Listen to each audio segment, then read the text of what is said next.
everyone. Hi. It's really, really good to be up here. This has been a really great week for me. I haven't been able to articulate it, and that's crazy because we're all writers, but there's just something about this space that it does something to you. And today just really solidified that for me.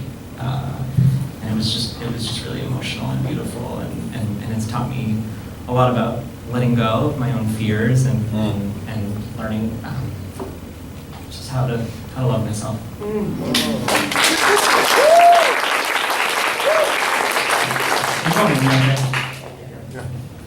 Okay.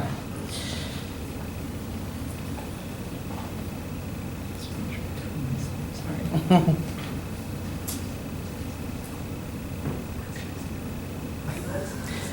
My partner came home one night, tears pressing behind his eyes. Sorry I'm so late. Neil met me at work. He's going to ask my sister to marry him, he said. Did you call your parents? I asked. Has Neil told them his plans? Not yet, he said. He wanted to tell me first. We held each other in our gaze for as long as I could bear before I made myself turn away. The pain in my partner's eyes told me how frustrated he felt. His parents hadn't accepted his sexuality. He and I had been dating for 7 years. But since telling his parents he was gay and dating a man a year ago, both of us have wondered whether they'd ever let themselves or him move past their hurt. Like my parents, his parents left India in the 1960s and 70s, arriving in an America that made little space for them.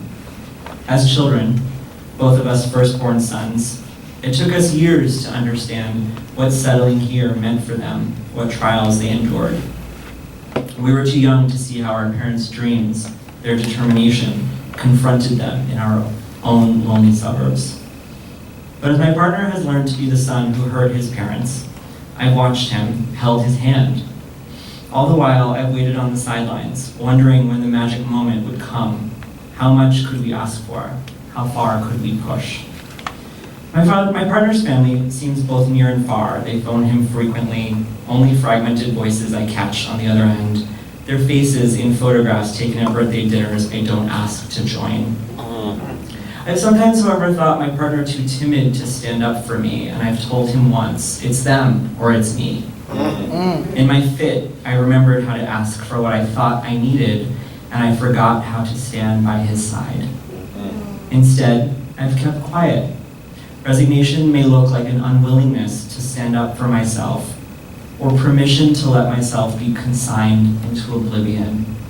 However, I've come to see my silence as the only support I can offer in an impossible situation. The day before Thanksgiving, my partner and I stared at the rear view lights ahead as we drove to my parents' house. A slew of texts that morning had confirmed the news. Neil had proposed to my partner's sister, Sonam, on the back of an elephant while vacationing in Thailand, and she said yes. That day, halfway across the world, Sonam had texted her brother for permission to feel joy. Apologies interspersed among a string of exclamation points and ring emojis. I'm sorry, Mom and Dad still haven't accepted you guys, she texted. For years, she's tried to shift their parents' minds, get them to bend to a reality they hadn't envisioned. She's championed for us when my partner's strength thinned or his faith in them faded. Have you talked to your parents? I asked. Neil already told them after he talked to me that day. They knew he was going to propose, they just didn't tell me they knew, my partner said. They didn't want to upset me.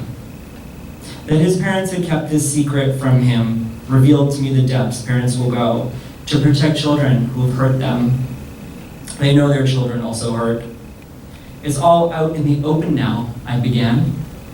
Except for us, he said. After it seemed lives had passed us by in the span of hours on the highway, we reached my parents' home. We reached my parents' home. The smell of Punjabi food met us at the doorway. My mother welcomed my partner with a deep embrace. My father offered him a scotch. They hadn't eaten yet. It was close to midnight, and I scolded them for waiting until we arrived, even though I was touched.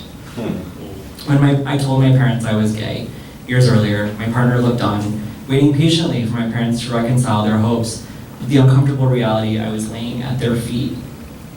The gold jewelry my mother was keeping safe for my future wife still rests unbequeathed in velvet boxes atop satin pillows. Today my parents support the Indian men in a committed relationship, but coming out to them had threatened to tear apart the fabric of a life they might have otherwise guided or blessed. My partner and I are still learning how my parents can have a hand in our happiness. Coming out asks parents to reconcile their dreams with their disappointments. It asks them to trust that their children will weave for themselves whatever future they need to survive. But they also have to be reminded that their children aren't turning away from them. On Thanksgiving Day, my mother pulled me aside as relatives descended upon my partner. Everyone was excited as I brought him to another Singh gathering. He seems quieter, she said to me. Sonam just got engaged, I told her. He's hurting them. Mom, he's still waiting for his parents to come around. They will one day, said my mother, placing a hand on mine. But remember, Rajat, what they are losing. His mother wants a bahu. She wants him to bring home a daughter-in-law. My mother's words were heavy with decades of expectation, years of resignation. Glinting in my mind were gold bangles destined for a woman's wrists. Yet I heard in her voice for the first time a lightness. She'd freed herself the hope that a bahu would one day grace her entryway and light up her son's life. I wondered how to be that light. I longed to lift my partner's mother from the waves of disappointment that drowned her. I hadn't done this for my own mother when I came out to her. I felt all I could do was wait for a glimmer of light to appear. Heading into the setting sun, a deep red burning our eyes. My partner and I passed signs for New York, but kept driving past home. We decided to sleep at his parents' house outside the city that night. Even though they were visiting India, we had to return their car. Turning onto his street, I was pricked by the thought that from my home to his, both of us had grown up in quiet, leafy suburbs, hiding our sexuality from our parents and preserving our desires. We had lived safe in the shadows. I met my partner's parents only once before at Diwali 6 years earlier. That night, their home had been festooned with strings of twinkly lights, clay lamps burning in the windows. My partner had introduced me as his friend, and I'd eaten as many of his mother's rotis as I could manage, desperate to be liked. This time, though, the house was empty. The garage door rose, but the security alarm didn't sound. Had someone deactivated it? Out of habit, I removed my shoes, stepping onto the cool kitchen floor. The aroma of curry leaves wafted through me. Before his mother left, she must have perfumed a dish with their lemony fragrance. My partner reset the alarm, and together we searched every room, opened every closet to confirm the absence of an intruder. In the dim light, porcelain figurines scattered across the living room eyed me from their positions. Childhood photographs of brother and sister looked on, frozen in youth. As my partner held me in his bed, I told myself the trespasser wasn't me. Thank you.